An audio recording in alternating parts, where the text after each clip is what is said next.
Hey everyone, today we're going to do a quick 5-minute debrief and a review of the MSC Magnifica. Let's talk about it.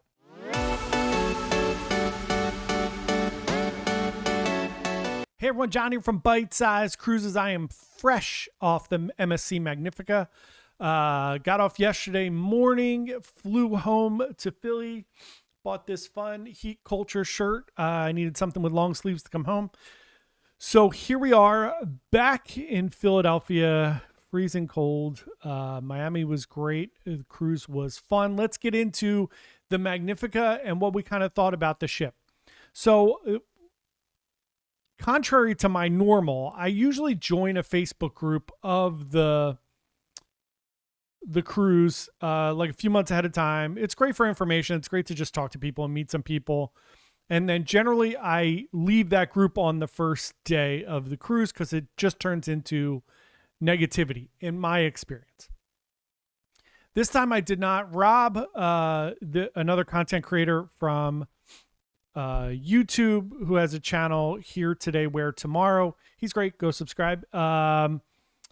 Started the group and he kind of ran it and did a really good job with it. And I stayed on it because he was doing some get-togethers and just everybody was talking. Everybody seemed kind of nice. So it was great. I met him. I met Dawn. I met her friend. I think it was Jessica, Roland, a bunch of other people. Everybody was super nice.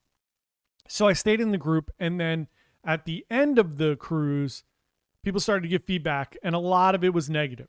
So I wanted to use that because I kind of looked at everybody's feedback on what they thought of the cruise and then what my kind of thoughts were and my expectations. And it's the same as I usually kind of think. I want to say, I don't want to be, rude in this or mean or sarcastic or anything. If you are going on a trip of any kind, whether it be a cruise, a land vacation, Disney, whatever you're doing, I really think you need to do some research. I see so many people that just book things and have no understanding of what they're booking and then are really, really upset or disappointed at things. There are good reasons to get disappointed or upset if things don't work the way that they're supposed to work or if it's not as advertised. That I totally get. Or going on a cruise line like MSC, which is a slightly different cruise line because they're a private company and maybe you don't understand the culture of that private company. But you might not find that when you're doing research. So I don't mind if the people are like, hey, I thought the service was a little bit weird. It was a little more like hands off, which sometimes it is. I don't find that to be the case, but some people say that it is that way. So maybe I'm just not seeing it where it's a little more kind of, you need to ask for things. It certainly was that way on World Europa, which was in Europe, which I get because that's the kind of way that service works in Europe. It's a little more if you ask for something, you get it. And they're very accommodating. They're just not falling all over you like they do on the US front. However, I don't find that, but if that's the case, it's fine. I saw so many people being like, there wasn't any water slide. I was really upset because there wasn't any. That's so easily found out before you book a cruise. Does MSC Magnifica have water slides? There's videos, there's pictures, there's everything. You could see all those things. You could look at deck plans. So if you are someone who is going to be disappointed or upset at things, you should really do a lot of research before you book something. So I'm going to go through what I thought. I always do a ton of research. Sometimes I don't because I want to be surprised and have a reaction. But that's strictly because we're travel agents and we're creating content here anyway. So I do it sometimes just to kind of to challenge myself of like what I thought it was going to be versus what it was. I did a decent amount of research. I did a decent amount before I booked. I did a lot more after I booked, obviously. So I knew what to expect. So here's my, that was very long-winded already. We're at 5 minutes already. But let's get into what I thought of the ship and kind of my initial opinion of it. It's a smaller, older ship, but I thought the ship looked very nice. It's one of the older MSC ships that are sailing out there. It's done a few world cruises, so it's been around the world. I thought that the cruise itself was mostly port days. So there was not a lot to do during the day on the ship. I mentioned that a few times. That's because we're in port a lot. Now, I don't spend a lot of time off the ship in port unless I'm doing an excursion, especially if it's places I've been before, like Nassau, and we were at Ocean Key overnight.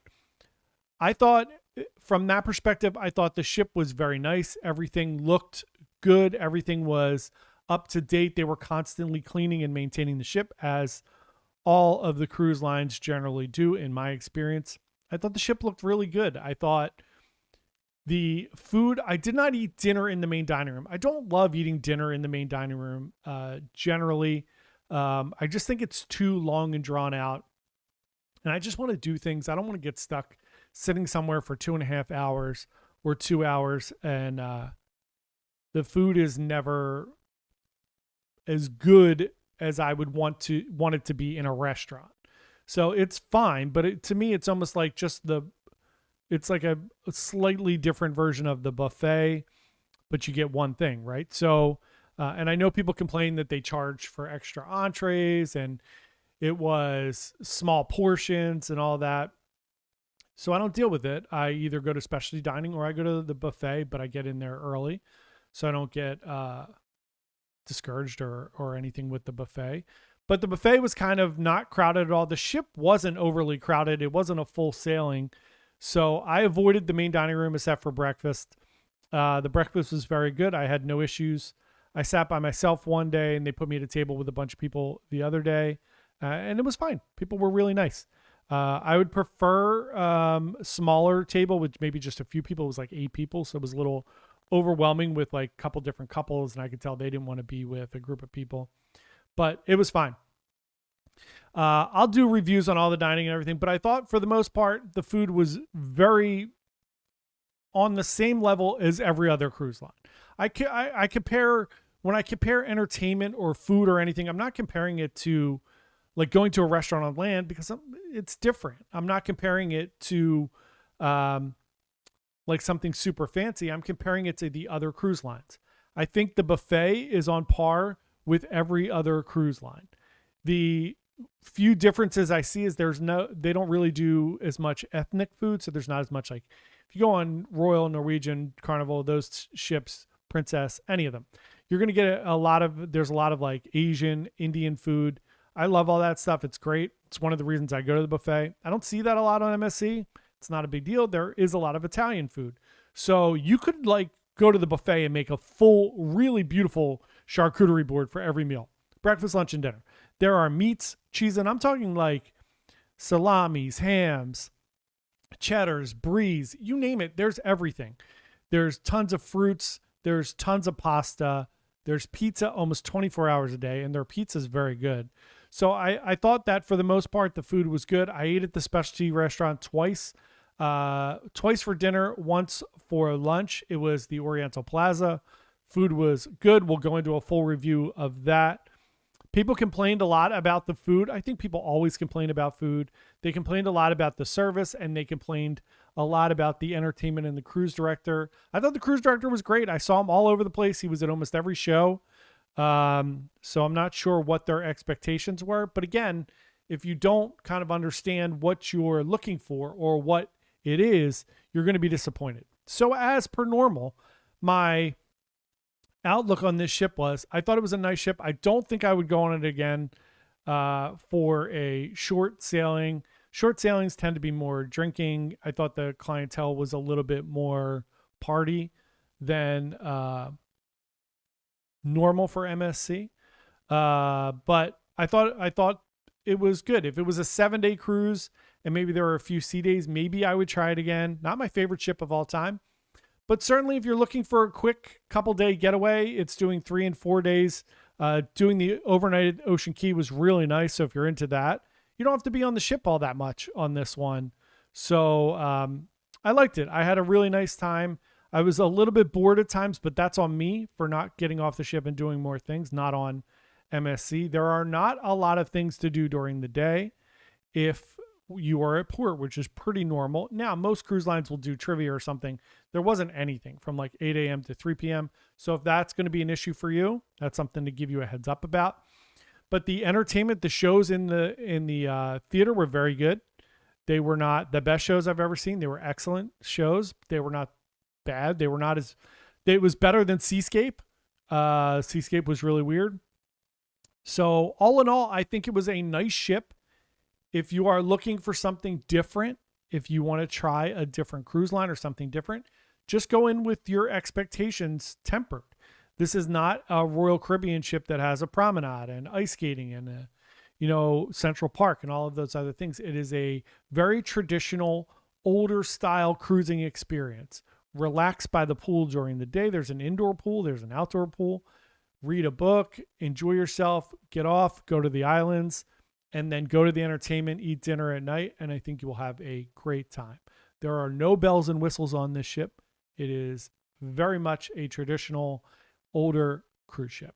Holds a little bit less than 3,000 people, so it's kind of a mid-sized to smaller cruise ship. But all in all, I had a really nice time. It was a fun cruise. I have no issues. The sailing was great. The itinerary was great. And that's my initial kind of debrief on the Magnifica. I'm going to be doing all the vlogs and everything else coming up in the next week or two. So come join us. We would love for you to subscribe to our channel. I don't know if you will after my long-winded 12-minute explanation of a very simple older cruise ship, but we would appreciate if you subscribe. We're trying to get to 5,000 subscribers. We put out a brand new cruise video every single day. And our next cruise is January 13th on the Carnival Jubilee. So we'll see everybody tomorrow and hope you have a great Saturday wherever you are. Thanks, everyone. Have a good day.